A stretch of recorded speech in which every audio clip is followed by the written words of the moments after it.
Hetimet e zhvilluara për ngjarjen tragjike që ndodhi 2 ditë më parë në Laç kanë nxjerrë në pa detaje të reja mbi konfliktin që çojnë në përdorimin e armëve.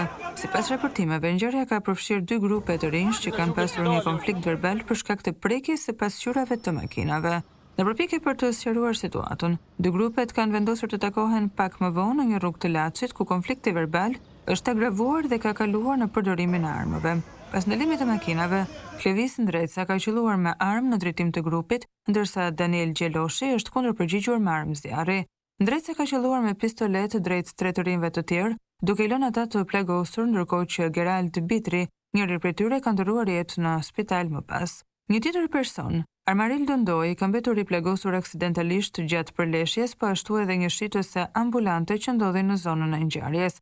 Gjeloshi, i cili kishte një pistolet, ka qelluar gjithashtu, por nuk ka plagosur askënd. Armën e tij, e cila u gjet pak metra larg vendit të ngjarjes, e ka dorëzuar policia më pas. Klevis Ndreca është vetë dorëzuar në polici pas ngjarjes dhe ka dorëzuar armën e krimit. Në dëshminë e tij parapraka, i ka deklaruar se ka qelluar me armë pasi ka pasur frikë se kishte parë të rinj të tjerë që kishin armë dhe kishte ndërmend ta godisnin. Hetimet janë ende në zhvillim për të sqaruar plotësisht rrethanat e ngjarjes dhe për të zbardhur motivet e këtij konflikti tragjik që ka përfunduar me viktimë dhe të plagosur.